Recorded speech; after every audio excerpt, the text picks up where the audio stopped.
Bismillahirrahmanirrahim. Assalamualaikum warahmatullahi wabarakatuh. Bertemu lagi di pertemuan kedua, khususnya di kelas 12 paket C, pada materi geografi. Nah, pada pertemuan kali ini kita akan membahas tentang manfaat peta dan penginderaan jauh. Pastinya kita sudah sering ya melihat peta, peta lokasi dan lain sebagainya. Lalu manfaatnya apa sih? Nah, yang pertama, manfaat peta dan citra penginderaan jauh untuk jaringan transportasi. Nah, pemanfaatan peta dan citra penginderaan jauh untuk jaringan transportasi darat. Yang pertama, pemanfaatan peta untuk jaringan transportasi darat. Nah, peta merupakan gambaran permukaan bumi yang digambarkan ke bidang datar dengan skala tertentu.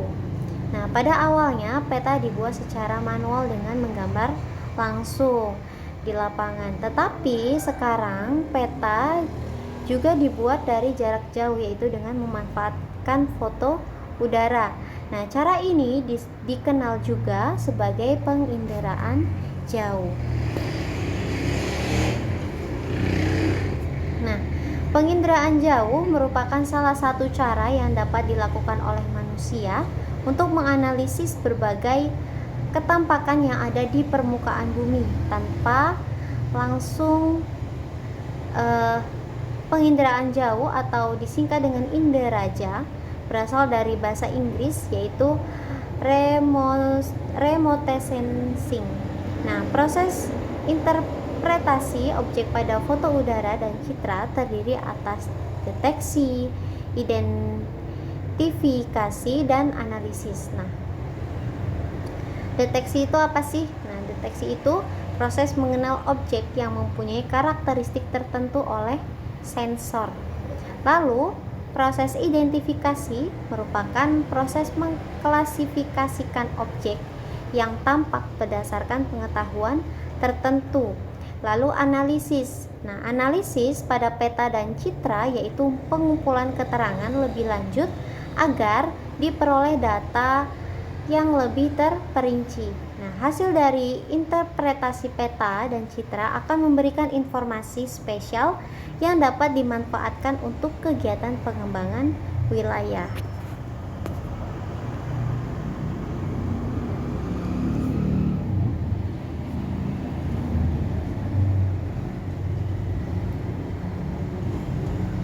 Oke, selanjutnya ada peta jaringan transportasi darat.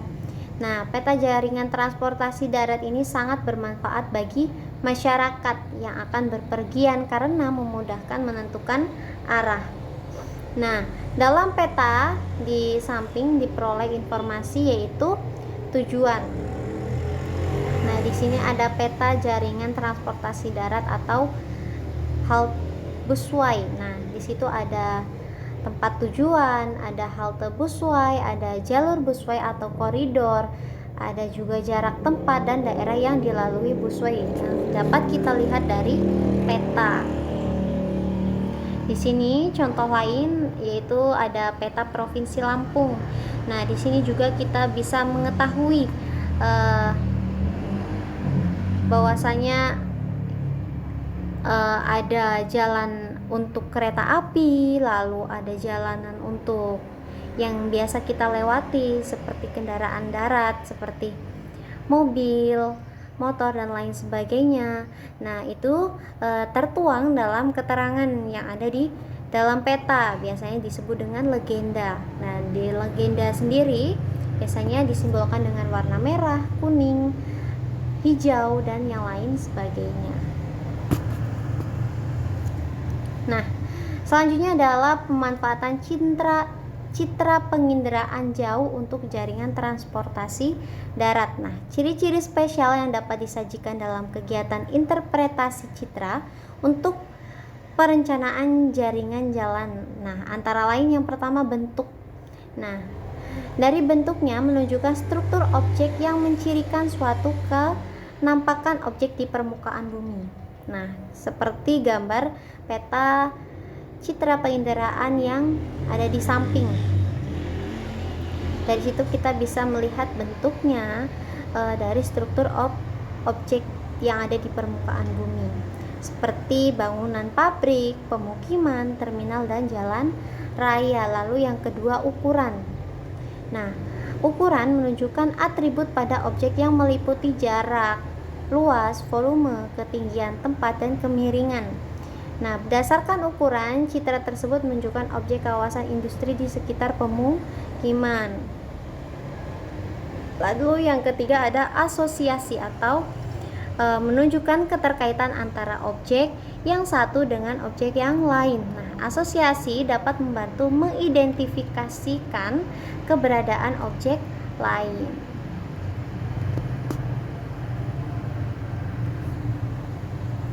Nah, pemanfaatan penginderaan jauh untuk transportasi darat yang berhubungan dengan jaringan jalan. Yang pertama yaitu penentuan rute pembangunan jalan.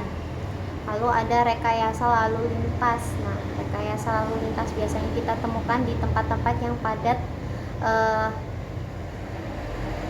pada transportasi seperti di Jakarta. Lalu ada pembuatan rute angkutan umum seperti Busway, Bus Transjakarta, dan lain sebagainya. Lalu perencanaan pembangunan terminal, stasiun, halte, dan lain sebagainya. Dan yang terakhir yaitu pembuatan rute jalur alternatif.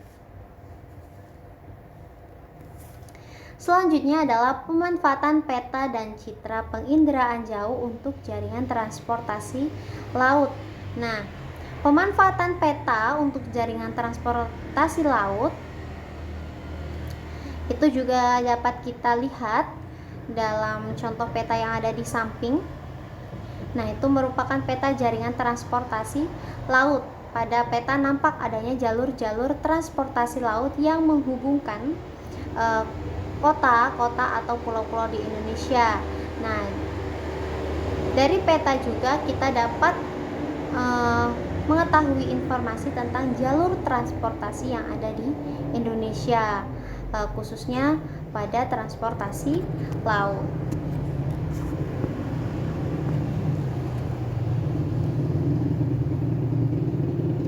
Selanjutnya adalah citra penginderaan jauh untuk jaringan transportasi laut.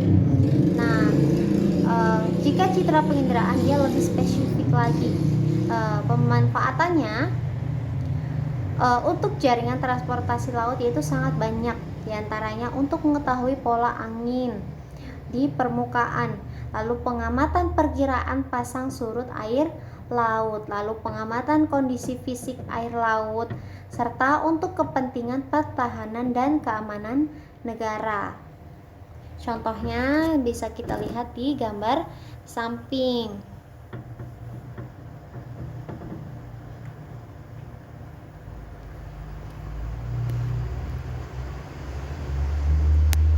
Lalu ada manfaat peta dan citra penginderaan jauh untuk jaringan transportasi udara. Nah, kita juga bisa lihat pada peta yang ada di samping. Dapat dilihat dan diketahui arah atau rute penerbangan maskapai. Kita dapat memperkirakan kota mana saja sih yang akan kita lalui ketika penerbangan ke tujuan. Nah, dengan peta rute penerbangan itu kita juga dapat menentukan kota transit dalam penerbangan yang akan kita lalui. Nah, setiap maskapai penerbangan memiliki peta rute penerbangan untuk memberikan layanan kepada pelanggan. Nah, yang selanjutnya ada pemanfaatan citra penginderaan jauh untuk jaringan transportasi udara. Nah, peta dan citra penginderaan jauh bermanfaat untuk jaringan transportasi udara. Manfaatnya sangat banyak, antara lain membantu analisis cuaca dengan memperkirakan tekanan udara pada suatu wilayah.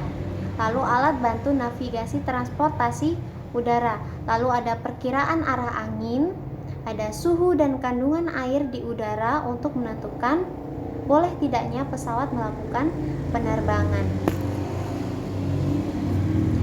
Lalu selanjutnya ada manfaat citra penginderaan jauh untuk tata guna lahan.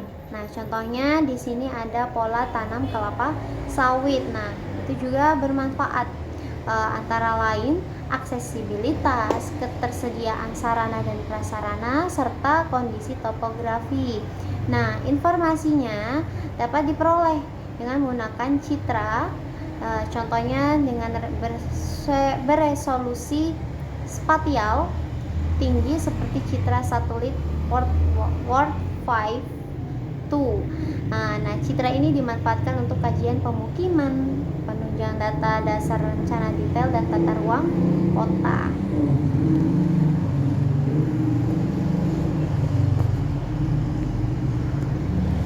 Lalu, manfaat citra penginderaan jauh untuk tata guna lahan perkebunan dan pertanian. Nah, adanya citra satelit memudahkan pemilik lahan untuk menghitung dan memprediksi hasil produksi pertanian dan perkebunan untuk berbagai keperluan. Contohnya seperti gambar di samping merupakan contoh citra penginderaan suatu kebun.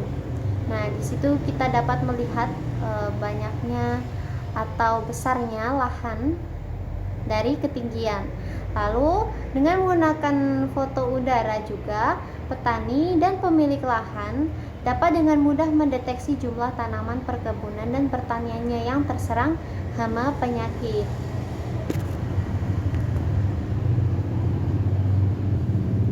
Nah, beberapa jenis peta yang dapat digunakan untuk menentukan lokasi pertanian antara lain seperti peta topografi. Nah, ini berguna untuk menentukan ketinggian tempat yang dapat menunjukkan potensi suhu dan curah hujan serta informasi kemiringan lereng.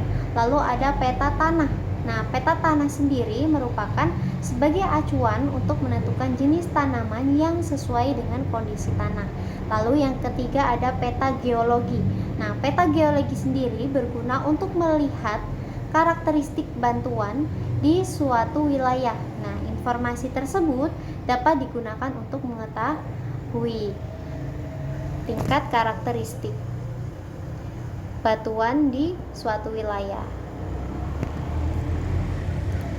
Lalu selanjutnya adalah manfaat citra penginderaan jauh untuk tata guna lahan, monitoring dan perubahan lahan.